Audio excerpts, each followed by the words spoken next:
de apresentação, então ele se dará da seguinte forma: cada membro fará uma breve apresentação do capítulo, e o nosso intuito é tornar público as informações apresentadas no texto.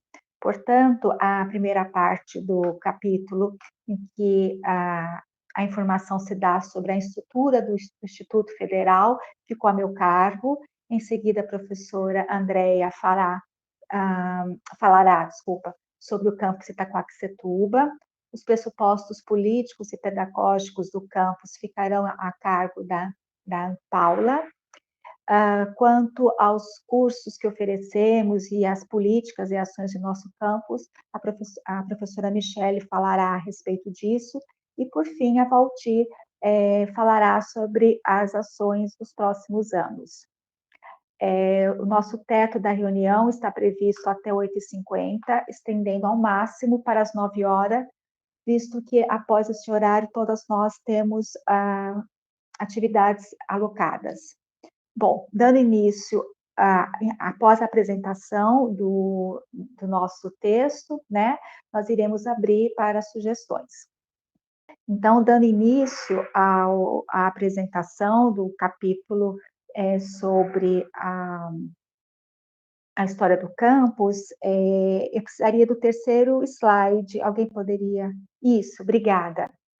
Bom, neste capítulo, o objetivo é falar um pouco da história do Instituto Federal, e a gente faz todo um percurso histórico mostrando, para chegar no nome Instituto Federal, a gente foi mostrando a história desse estabelecimento educacional e os diferentes nomes que ele adquiriu, assim como os cursos que ele foi apresentando a partir das políticas educacionais que ocorreram no nosso país. E também falamos sobre a função social do Instituto. Bom, o capítulo inicia mostrando, como eu já disse, que o IFE recebe vários nomes, né? E ele foi se adaptando às mudanças educacionais no país. De forma sucinta, o Instituto era chamado de Escola de Aprendizes e Artifícios, quando eram ofertados os cursos de tornearia, eletricidade e de mecânica.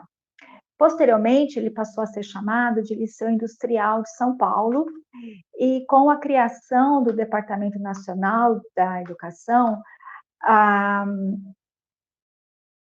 houve uma divisão, né, da educação em primário, industrial, comercial, doméstico, secundário, superior, extraescolar, e isso foi modificando também a estrutura do IFE. Então, de forma que, em 1942, foi a época que se tornou premente a formação pessoal técnica qualificada.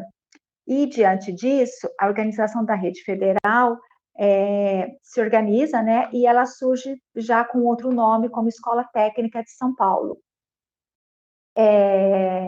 A lei número 4.759 dispõe sobre a denominação e qualificação das universidades e escolas técnicas federais, transforma, como eu já disse, a Escola Técnica em Escola Técnica de São Paulo, agora como Escola Técnica Federal.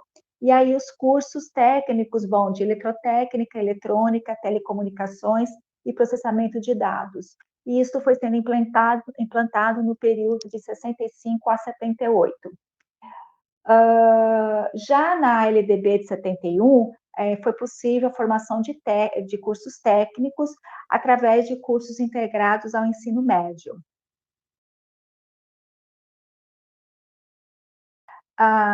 De maneira mais sucinta ainda, lá por 1994, a Lei número 8.948 transformou as escolas técnicas federais em centros federais de educação tecnológicas, mas no decreto de 2004, foi autorizado que administrar ensino superior de graduação e pós-graduação lato sensu e stricto sensu, visando a formação de profissionais especialistas na área tecnológica.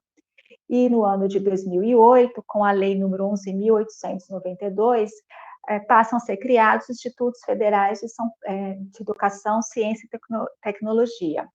Então, atualmente, o IFE, né, que a gente chama, ele possui mais ou menos 37 unidades distribuídas pelo estado de São Paulo, né, e ofertando agora não só cursos técnicos, como também cursos de graduação, como eu já havia mencionado, de licenciatura, e também a modalidade de educação para jovens, né, e adultos, que seria o ProEja.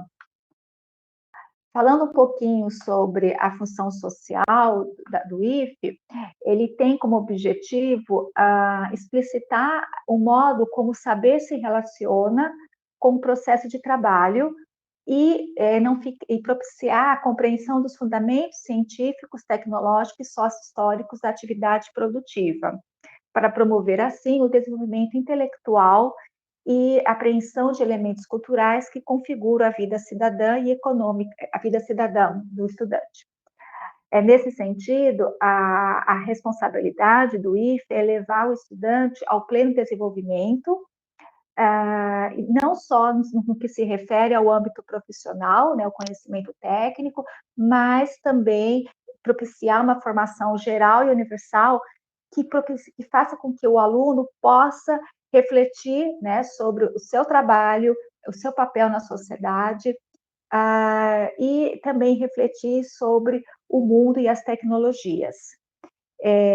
Essa primeira parte eu fiz bem sucinta, porque é um apanhado bem histórico, né, sobre o nome do IFE, do Instituto Federal, ele recebeu ao longo de sua trajetória, e aí apresentei de forma sucinta também a função social do Instituto. Eu passo agora a palavra para a Andrea, que fará a apresentação sobre o Instituto Federal, no caso, o campus de Itaquaquecetuba.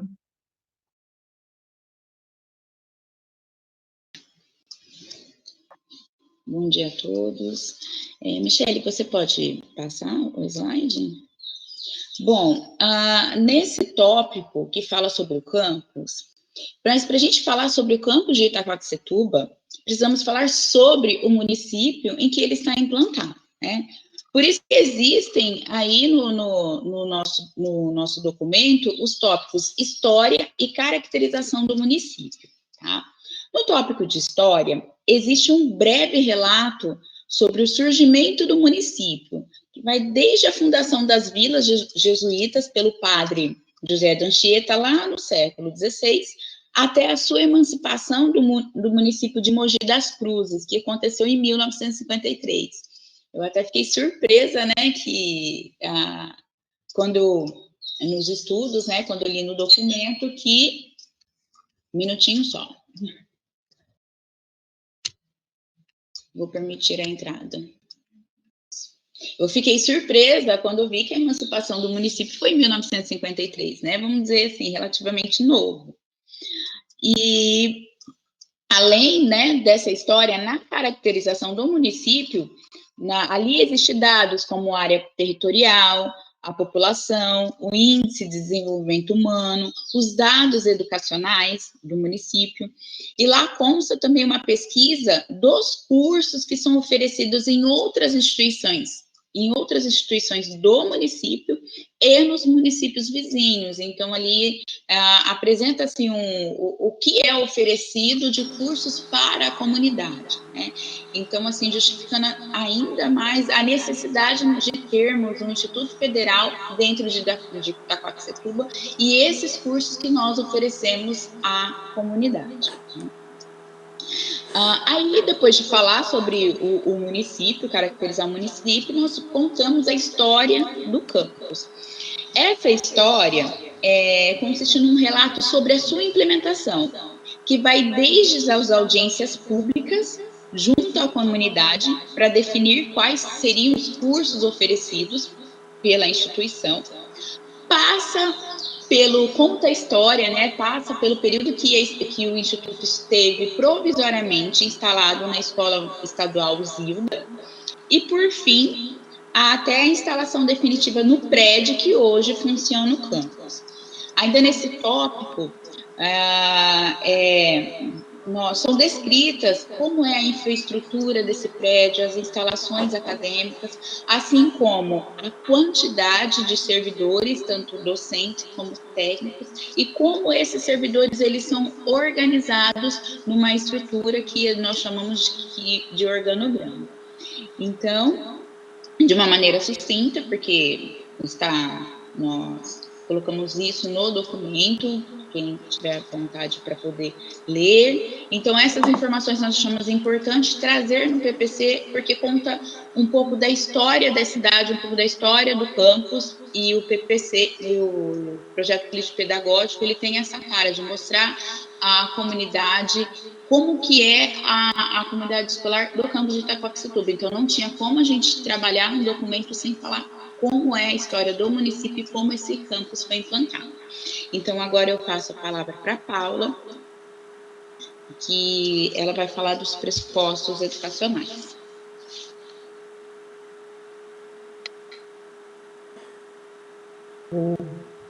Vocês me ouvem? Sim. Eu vou falar um pouquinho do capítulo dos pressupostos políticos pedagógicos, né, que seriam as nossas diretrizes, né, os nossos objetivos enquanto instituição de ensino, como que a gente pensa em organizar, quais os objetivos em cada atividade que a gente implementa e desenvolve no dia a dia do campus e das atividades pedagógicas. Pode passar, André. Bom, eu acho que o principal eixo que traz nesse capítulo são os princípios de ética, de cidadania, de inclusão social, de criticidade, que estão presentes nos instrumentos normativos que regem o ensino desenvolvido nos institutos federais. Então, uma parte desse capítulo, pode passar, Andréia, por favor. Ele se baseia nos princípios fundamentais que a nossa legislação de educação, tanto a Constituição, quanto a LDB, quanto os documentos de criação e normativos do Instituto, trazem como baliza, né, para as nossas atividades. Quais são as metas que a gente tem que atingir?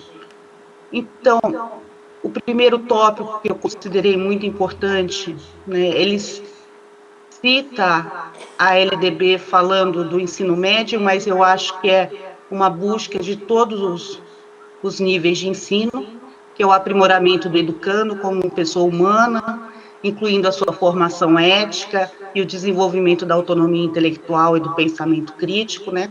Retomando um pouco o que a Ana fala da função social, de integrar esse saber técnico, né, e o saber científico, o saber cidadão no mundo, né, buscando realmente uma formação geral, completa, crítica, para que esse aluno saia depois com capacidade crítica de atuar tanto na sua profissão como pessoa no mundo, né?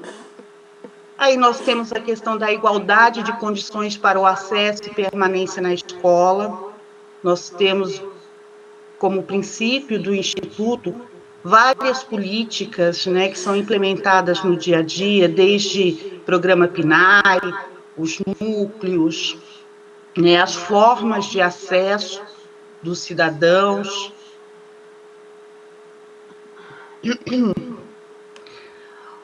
O atendimento ao educando, né, em todas as etapas da educação básica. Nós vimos um pouquinho do Instituto aí, que nós já cumprimos a educação básica no ensino médio, nós já temos as licenciaturas, temos as pós-graduações, os EJAs, os cursos de extensão implementados. E aí tentamos, né, trazer os programas de material didático, de alimentação. O transporte é parcialmente suprido pelo PAP, e tentamos alguma coisa de assistência à saúde através das políticas como o NAPNE, né, mas não chega a contemplar plenamente. Como que essas ideias são implementadas? Uma delas que eu acho muito importante, que está descrita no documento é a política de cotas. Não sei se todos sabem, mas todas as nossas formas de acesso, tanto para servidores quanto para alunos, a gente precisa, né, e a gente faz questão de ter a política de cotas. Para os nossos alunos, 50% da entrada sempre é atendimento a alunos egressos de escola pública, seja no nível médio ou no nível superior, né? E também nós temos os 6 tipos de cotas que vão atender a política de PPI, as políticas de baixa renda, as de PCD. Outra forma de trabalhar essa temática que é desenvolvida no nosso campus, né, são as semanas temáticas, como a Semana Cultural, Semana Nacional de Ciência e Tecnologia, Semana de Consciência Negra e da Diversidade. A gente também tem os núcleos, né, específicos para desenvolver essas atividades, formação, os debates no dia a dia, implementação de políticas e propostas, que é o NAPNE, o NEABI e o NUGS. Por favor, Andréia. Eu pulei um slide, eu vou falar bem rapidamente, porque o documento é extenso, se deixar a gente passa amanhã discutindo.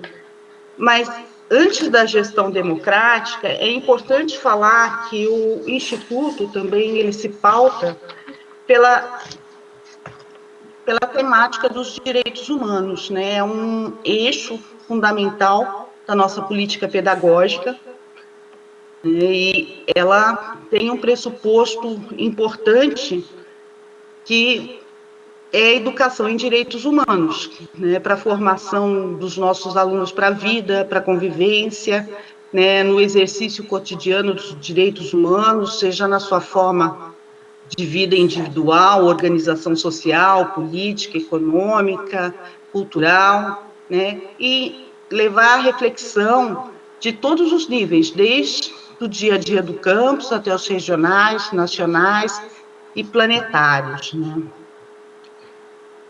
E aí a gente vê esse eixo muito forte no nosso campus, seja no ensino médio, que a temática é distribuída nos diversos componentes do seu currículo, né?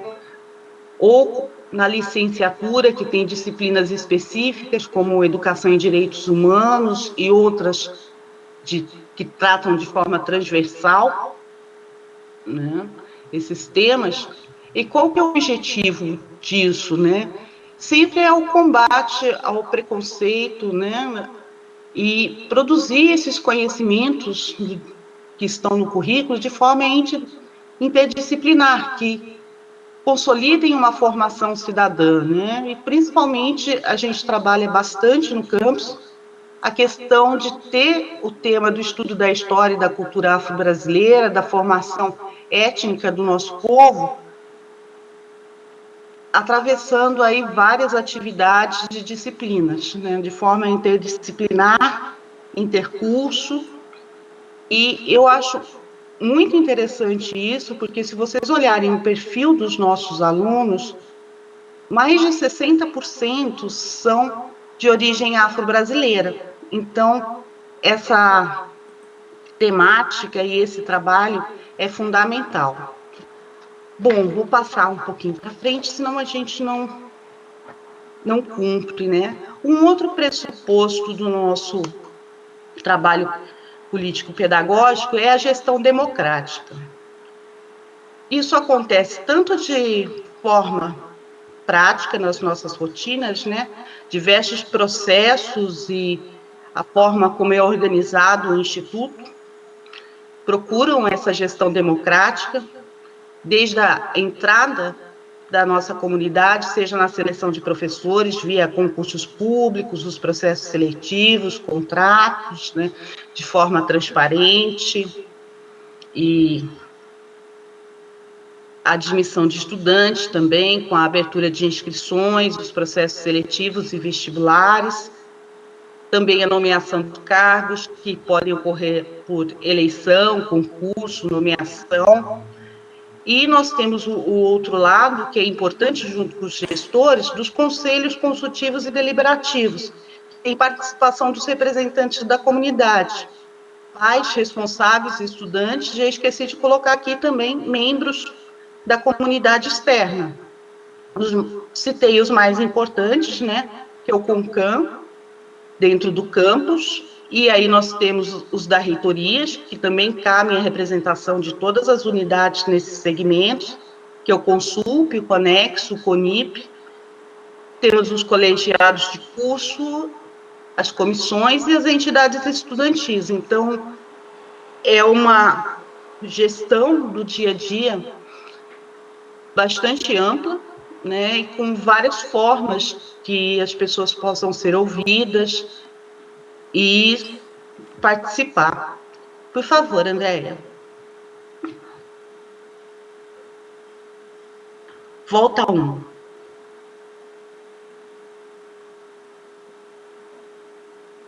Um outro pressuposto importante é a educação ambiental e a sustentabilidade. Ela também já está permeando as diretrizes, né, da educação e faz parte da ideia desse saber integrado, interdisciplinar, transversal, né? Em alguns momentos, ela é contemplada em todos os níveis de ensino. No integrado, a gente aparece de forma transversal através dos componentes curriculares. E na licenciatura, ela tem um componente específico, que é a educação ambiental, né? Se a gente pensar que é uma formação de professores, que também vão ter que lidar com esse tema de forma transversal e interdisciplinar na prática das suas atividades, é muito interessante. E também tem outros componentes que essa educação ambiental vai ser tratada de forma transversal e a gente procura sempre trabalhar de forma não só curricular, mas também extracurricular, na forma de projetos, palestras, apresentações, nas semanas, né? Ações coletivas, a gente tem aí a comissão de arborização do campus, né? E as possibilidades que vão sendo pensadas e implementadas no dia a dia, porque é um tema que tem que ser desenvolvido continuamente. Pode passar, Andréia. A interdisciplinariedade, que eu acho que vocês estão vendo desde a Ana falando, passando pela Andréia, e os temas anteriores que eu elenquei do projeto pedagógico, eu acho que é o grande carro-chefe das nossas atividades, né? Todos os cursos, de uma certa forma, procuram trabalhar os seus componentes e os saberes de uma forma interdisciplinar. Mas nós temos também outros mecanismos apontados no PPP, né, que contribuem, né, para essa prática. No integrado, a gente vê que a média do aluno, ela não é trabalhada isoladamente, mas sempre dentro de uma área do conhecimento, que o aluno precisa atingir a média 6, então ele acaba dialogando e pensando em todas as disciplinas de uma área, né, elas não são trabalhadas isoladamente. No integrado ainda, a gente tem os conhecimentos do ensino médio, os conhecimentos do técnico profissionalizante e ainda um terceiro núcleo, que é o núcleo articulador, que trabalha com componentes articulados, né, de forma a contribuir para o diálogo e o planejamento das práticas pedagógicas, de forma interdisciplinar. Tem ainda o projeto integrador, que eu acho que é uma ação muito importante, que é feita no ensino integrado, que alia a redação científica, execução dos projetos, pensando no mundo do trabalho, mas também articulando todo esse conhecimento dos componentes e dos núcleos. Além das questões que a gente já falou, das temáticas de cidadania, inclusão social, direitos humanos, que fazem parte do nosso projeto político-pedagógico, né, e da prática do nosso campus. Então, eles são tratados de forma interdisciplinar. E isso acontece em todos os níveis de ensino, né? Inclusive, acabam gerando eventos e intercursos através das semanas temáticas, onde os alunos e a comunidade tenham a oportunidade de ver os trabalhos e conversar entre si. Por favor, Andréia.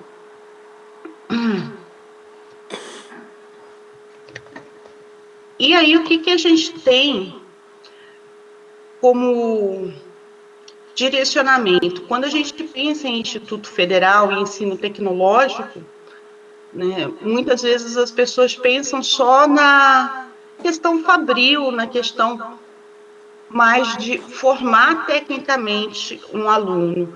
No Instituto, a gente pensa nessa formação, como vocês estão vendo, de uma forma bem ampla, né? Não é só o ensino técnico, o saber técnico, mas a gente alia essa questão do fazer, desses saberes técnicos, à formação ampla, geral, de cultura, né? Pensando em cidadãos para o mundo do trabalho, né? Reafirmando o nosso compromisso social, tanto na questão para contribuir para o desenvolvimento econômico e tecnológico, mas também o fortalecimento da inserção cidadã. Então, esse aluno ele sai com uma capacidade crítica, né, muito mais ampla, de se pensar no mundo, de se pensar enquanto estar no mundo do trabalho e o que é o seu fazer. Então, essa ideia de formação integrada, ela busca essa superação desde lá das escolas de artes, de divisão social do trabalho, né? As histórias de artes, elas surgem com esse dilema entre os que executam e os que pensam o projeto, né? Entre os que vão lá executar a ação fabril e os que vão planejar.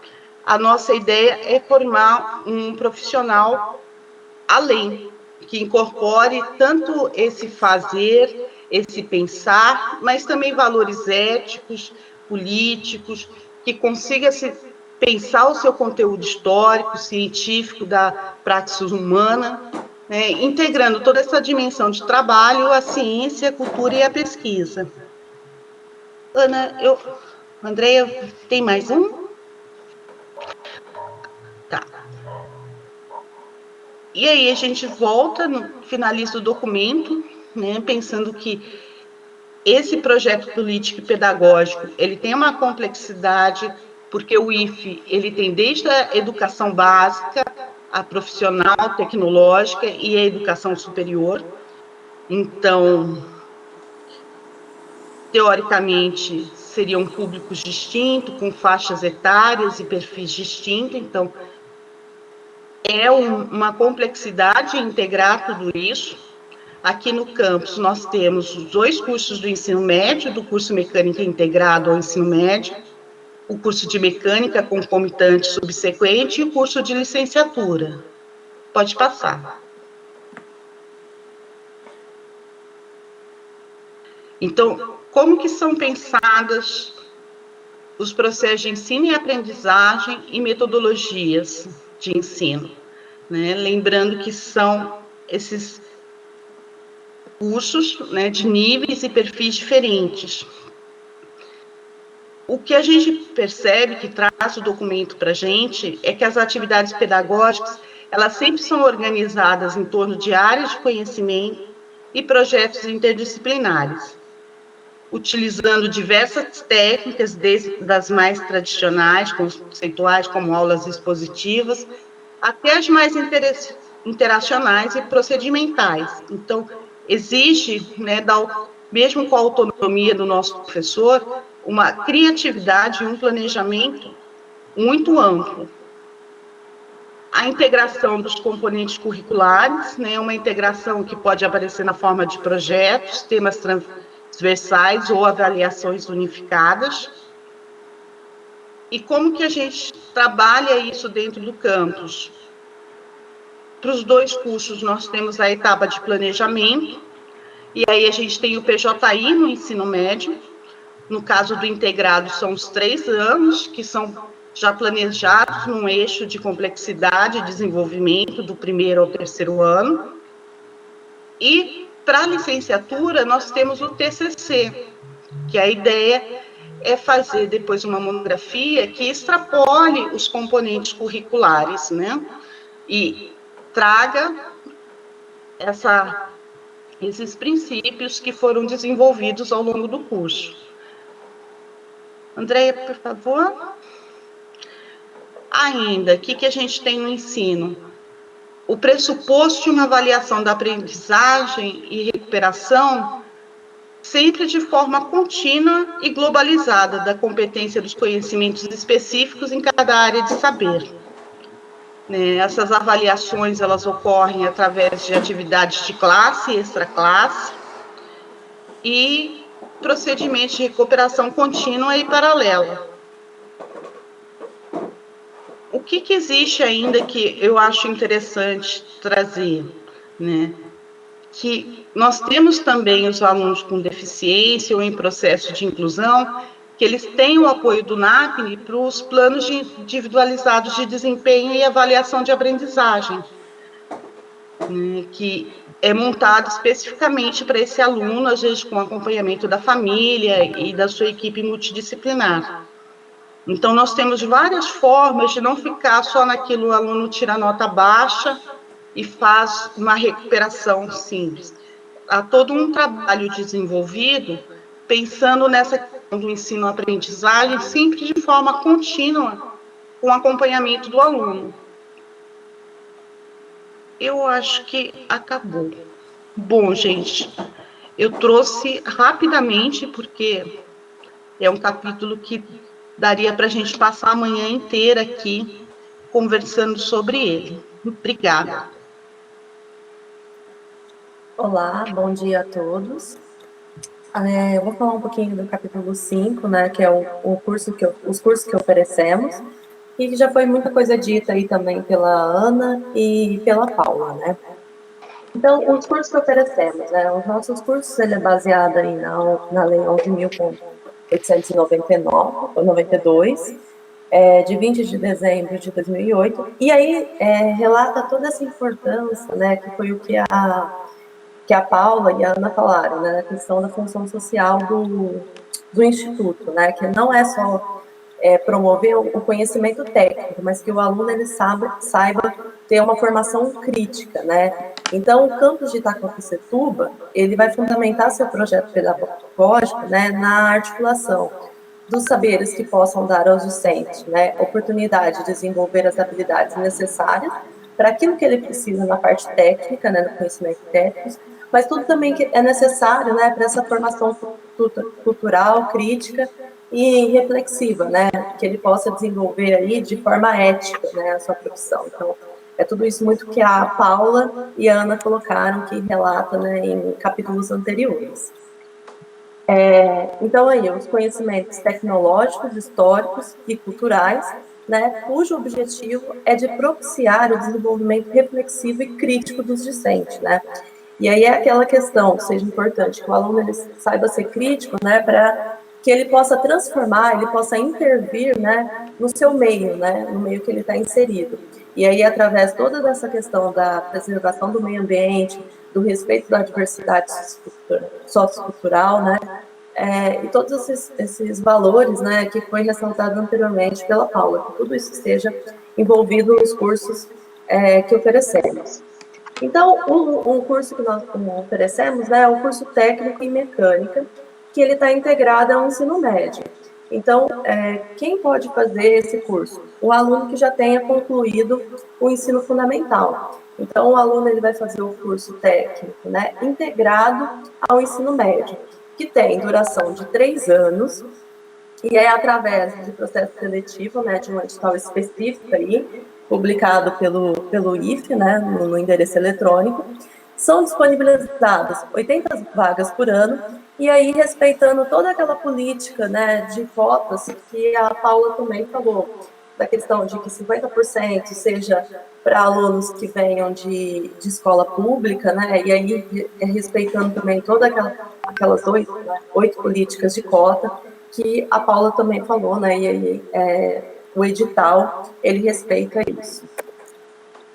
Então, o curso técnico em mecânica, ele vai ter as disciplinas, né, de formação profissional, né, que é aquelas relacionadas aos conhecimentos técnicos, e também aquelas vinculadas à educação básica, né, ao ensino médio, né, comum. Então, linguagens e códigos, ciências humanas, matemática, ciências da natureza, tudo aí que está vinculado à educação básica, né.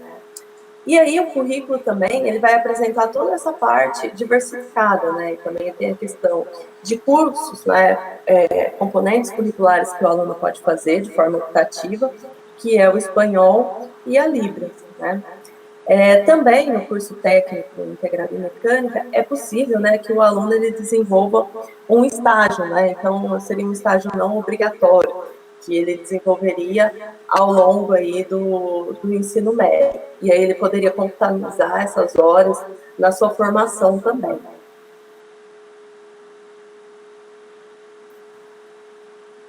O campus de Itaquá, ele também oferece, né, o técnico em mecânica na modalidade concomitante e ou subsequente ao ensino médio, né? Então, é um curso técnico de nível médio, né, concomitante subsequente, né, para aqueles alunos que já concluíram ou esteja cursando o segundo ano do ensino médio, né.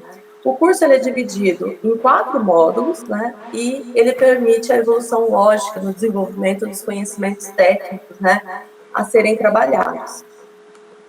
Nos 3 primeiros módulos, né, que totaliza aí 900 horas, caso o aluno saia, tenha uma saída intermediária, né, ele sai com uma formação de preparador de máquinas e ferramentas. E aquele estudante que completa os 4 módulos, né, como técnico, ele sai com a comprovação, né, de técnica em mecânica, desde que ele já tenha concluído o ensino médio. Da mesma forma, a forma de ingresso, né, é através do processo seletivo, que estão disponíveis, né, no edital, né, publicado pelo IFE, e aí também todas aquelas políticas, né, de cotas, que foi comentado anteriormente para o ensino médio integrado. E de cursos superiores, hoje o nosso campus ele tem licenciatura em matemática, que é um curso, né, voltado para preparar professores para atuarem na educação básica, né, e aí a formação desses professores, com tudo também pensando naquele ensino todo que a Paula descreveu do capítulo 4. Então, quem pode ingressar? Desde que o aluno tenha concluído o ensino médio, né, ou que a gente fala equivalente por causa daquelas provas que nós temos hoje de certificação do ensino médio. A licenciatura, ela tem a duração de 4 anos, né? E a forma de ingresso é por meio do sistema de seleção unificada, né, o SISU-MEC, ou é possível também quando tem as vagas remanescentes, né, tem processos simplificados e processos que são... Só perguntar aqui a bateria. E também tem aí, né, editais, né, para vagas remanescentes, e aí também toda a forma de ingresso, que são todos disponibilizados também publicados no nosso endereço eletrônico. Além dos cursos técnicos, né, do curso superior, nós temos os cursos de extensão, né? E aí os cursos de extensão, nós temos nossos cursos desde voltados, né, todos para o mercado de trabalho, com curta duração, né, e aí pensando na formação inicial e continuada para toda a comunidade, né, tanto interna quanto externa. O objetivo dos cursos de extensão, né, é atender às demandas da sociedade, né, então tendo aí a necessidade de aquisição, atualização e aperfeiçoamento de conhecimentos científicos, tecnológicos, profissionais, né. Então, nós temos aí os cursos preparatórios para o Enem, para vestibulares, cursos de informática, a questão da Libra, né, e vários cursos aí que possa enriquecer, que possa atender às demandas da sociedade. Semestralmente, esses cursos, né, eles são ofertados por meio de edital e são divulgados no campus também, né. E aí, desde o início do campus, tem a questão que foi sempre ofertado, né, o curso de informática e o curso preparatório para o Enem e outros vestibulares, né? E além disso, ao longo aí do tempo, são ofertados também curso de línguas, informática, introdução às ciências humanas e natureza, e temas de mecânica, entre outros cursos, né, que vêm sendo ofertados aí como cursos de extensão. Agora eu passo a palavra para a Valtir, que ela vai falar um pouco das propostas de ações para os próximos anos.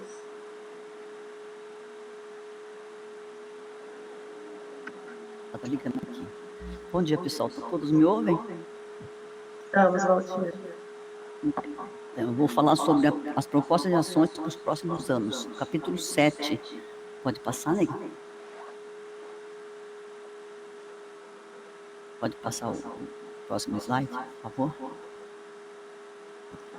Como é o primeiro projeto político-pedagógico do campus de Itaquá, é considerado um processo de ensino e aprendizagem em sua totalidade, em que as teias de relações acontecem no ambiente escolar. Esses tópicos de documento retratam propostas e ações para o ensino, pesquisa, extensão e administração para os próximos anos. Então, eu vou citar algumas dessas propostas para os próximos anos. Pode continuar, por favor? Para o ensino, a gente pretende retomar as atividades no esforço para os integrantes, para aqueles alunos que apresentam defasagem de conteúdo. Envolver os discentes em ações de comunicação, como a criação de rádio online, com o intuito de promover webinars, entrevistas, coberturas de eventos, ações culturais internas e externas, entretenimento, desenvolvimento na comunicação social dos discentes e servidores, e também o jornalzinho de circulação bimestral ou semestral. Isso aqui é para o ensino. Para a pesquisa, a gente pretende incentivar os alunos a participarem de eventos, tais como congressos, seminários, palestras e visitas técnicas. Para a extensão, criação de um banco de talentos no campo para cadastro de currículos dos alunos para o encaminhamento à oferta de estágio e empregos. E para a administração, pretendemos ações para identidade visual do campo, letreiro na fachada, pintura da caixa d'água, etc. Outras atividades para melhorar a aparência do nosso instituto. A minha parte era pequenininha, é isso então, pessoal.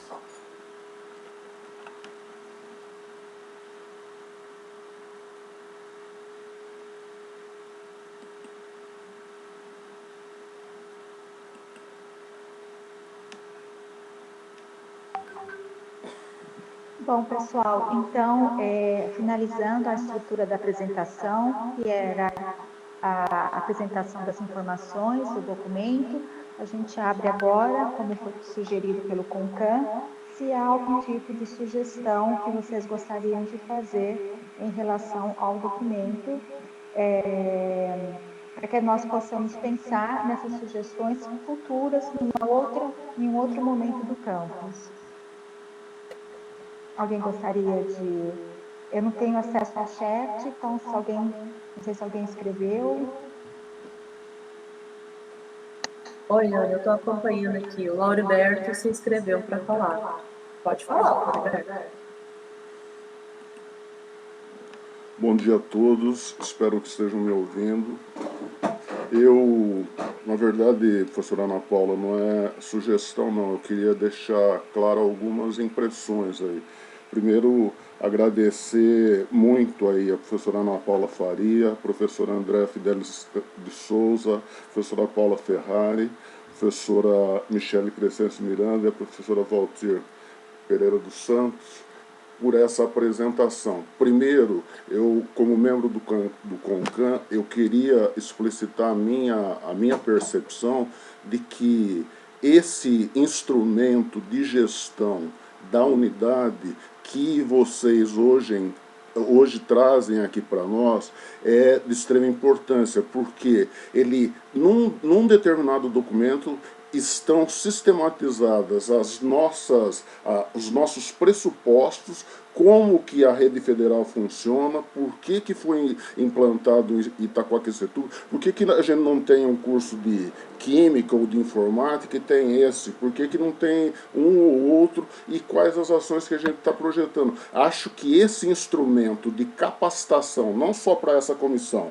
mas para toda a nossa unidade, para todo o nosso campus, hoje ele está claramente sistematizado e à disposição das pessoas. Acho que esse tipo de instrumento, obviamente, ele precisa ser cada vez mais, e em cada momento que for oportuno, e julgado pelas pessoas que estão na direção das diversas subunidades aqui, serem apresentados para o nosso corpo social, para nós alunos, para nós professores, para nós técnicos administrativos, etc.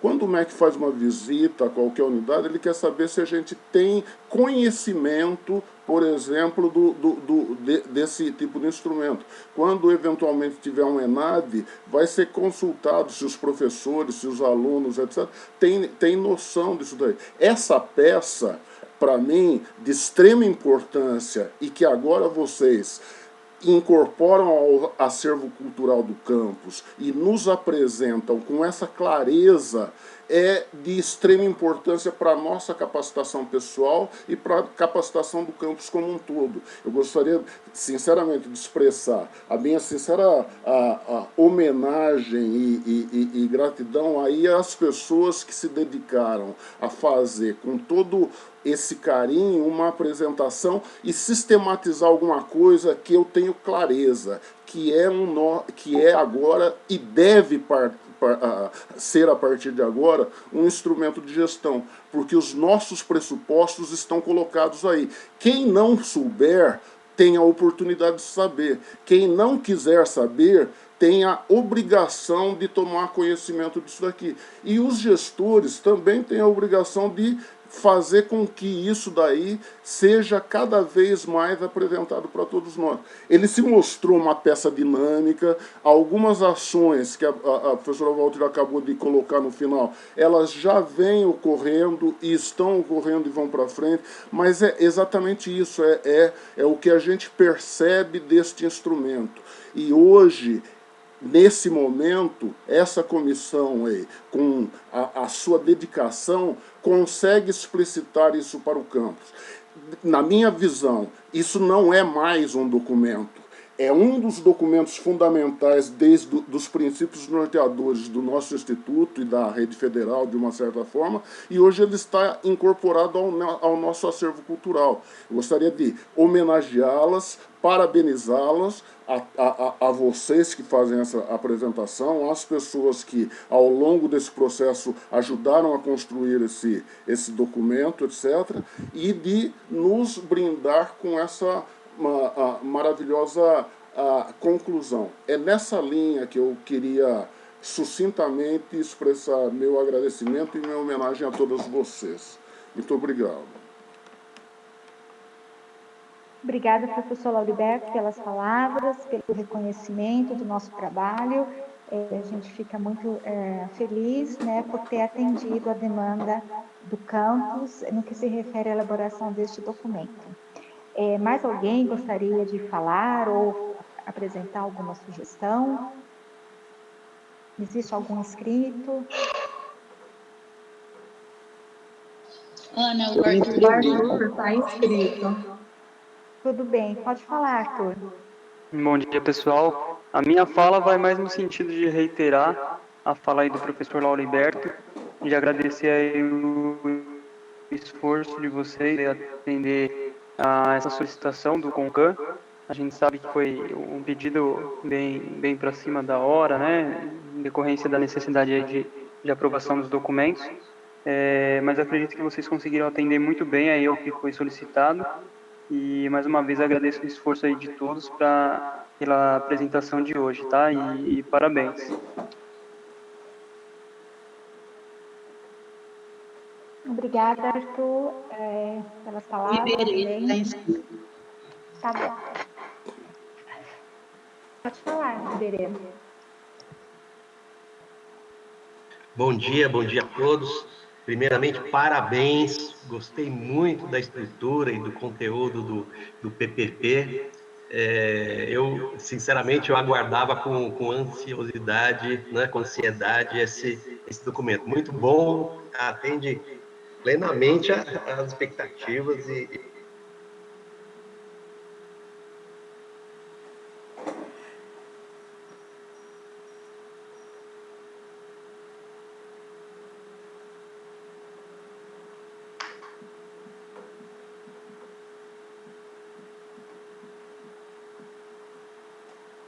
Iberê, se você ainda estiver falando, seu microfone fechou, ou sua conexão caiu.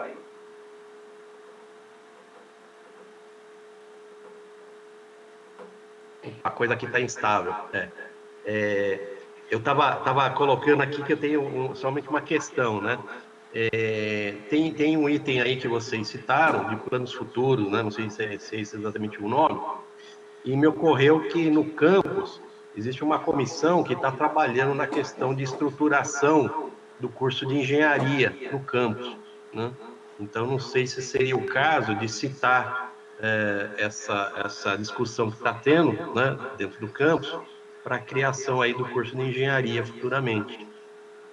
Uma questão que eu coloco.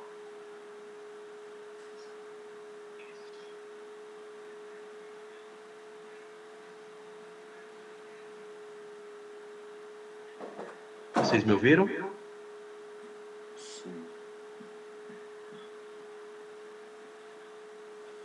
Sim, Era essa a minha colocação. Nós levaremos essa sua colocação para a comissão. Muito obrigada.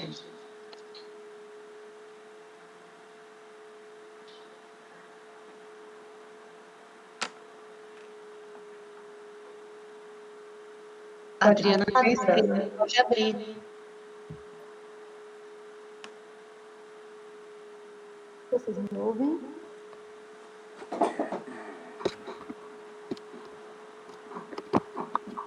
Bom dia. Vocês conseguem me ouvir? Sim, Adriana. Ah, tá. É porque eu tirei o microfone porque estava dando ruído. Bom dia a todos. Eu gostaria também, né, de parabenizar a comissão do PPP, porque a gente sabe que é um trabalho árduo, é um trabalho contínuo, é um trabalho de construção essencial, né, para que a gente possa pensar as nossas ações, pensar quais são os princípios, né, filosóficos, pedagógicos que amparam o nosso fazer, os princípios que vão também instrumentalizar o ensino, a pesquisa, a extensão e a gestão, né, para que orquestrem todo tipo de ação para que o processo de ensino-aprendizagem e a formação dos nossos estudantes possa se dar da maneira mais inteira, mais integrada possível. Então, parabenizo a professora Andréia, que também, né, se dispôs a cooperar, mesmo estando em outro campus, a Ana, que está aqui, a Paula, a Valtir, né, e a Michele, que estão apresentando. Como o professor Alberto colocou, esse instrumento é um instrumento riquíssimo, né, que dá base às nossas ações, e é um instrumento que não deve ser encarado apenas como um documento, né?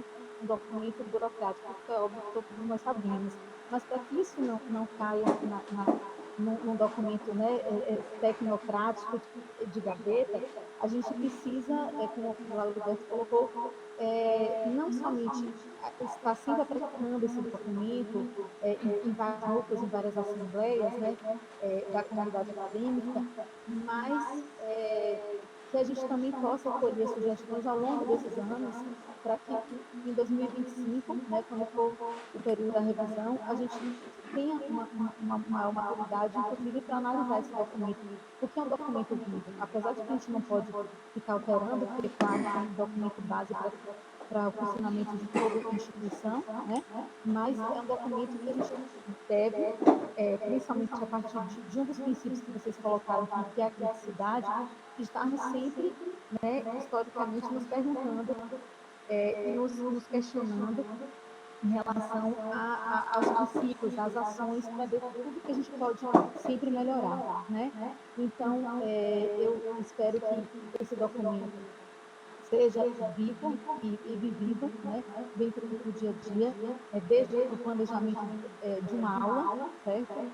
Até grandes planejamentos, como processos mais amplos, como seleções e seminários, semanas, etc. E uma outra coisa que eu coloco também, claro que isso é para o futuro, né? Eu vi que vocês pensaram nisso, vocês colocaram que a formação deve ser integrada, né? Com a parte técnica e a parte científica articuladas, né, para uma formação integral. E isso é um princípio realmente da educação e trabalho que deve ser respeitado. Então, eu senti falta, mas só apenas de uma ênfase na parte das diretrizes, né? Pode ser que isso tenha, eu vou ler o PPP no realmente ainda não pude fazer, mas colocar o trabalho como princípio educativo, juntamente com todas as diretrizes que vocês colocaram, né? Colocaram de forma bastante cuidadosa, né? Então, o trabalho com o princípio educativo é justamente para amparar todo esse pensamento, toda essa mentalidade que é a formação integrada, né? Que é formar o sujeito preparado para a vida, preparado para o trabalho, para o mundo do trabalho, e ele com capacidade técnica, né? E com todas as suas capacidades e habilidades intelectuais, de cidadania, culturais, artísticas também desenvolvidas, certo? Então, eu trabalho com o princípio educativo como atividade humana que produz a ciência, produz a cultura, produz tecnologia, né, historicamente. Então, só senti falta disso, mas para o futuro, e no mais, parabéns, e que esse documento seja vivo e vivido por nós, e sempre de uma perspectiva crítica, né, como vocês colocaram, uma perspectiva coletiva, uma perspectiva dinâmica. Parabéns e obrigada.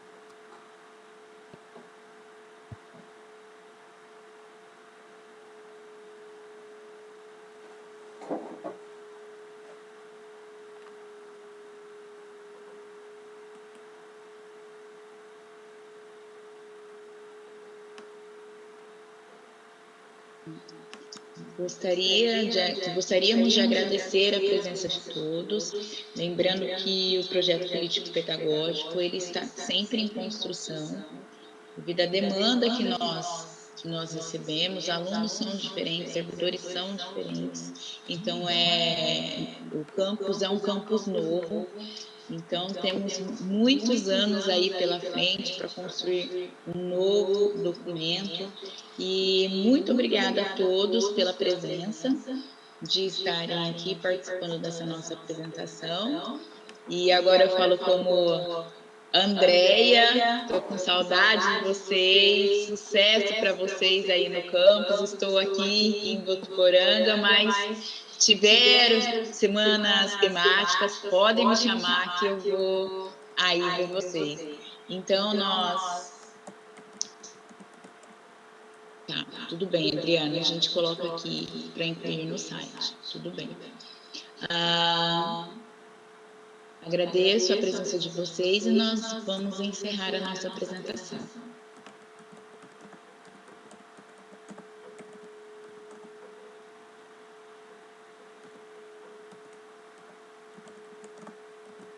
Obrigada, Lauriberto. Adriana, a gente vai passar essas orientações. O PPP, ele fica, pelo menos no meu campus, aqui de Votuporanga, ele fica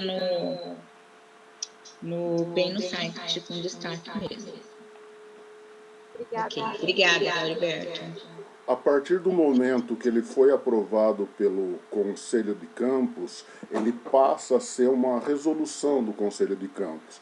E as resoluções, ou integrar a resolução. E de acordo com o nosso regimento, as resoluções do Conselho devem ser publicizadas no prazo de até 5 dias, etc. Ou seja, dar ampla publicidade ao documento e a aprovação é responsabilidade do Conselho e, evidentemente, do diretor, etc. Com relação a isso, pode ficar tranquilo. Obrigado. Muito obrigada, Lauriberto. Não pode deixar que eu vou sim, viu, Arthur? Então, eu vou...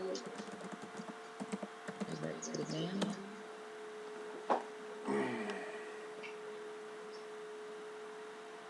Bom dia a todos. Até mais, pessoal. Obrigada pela participação.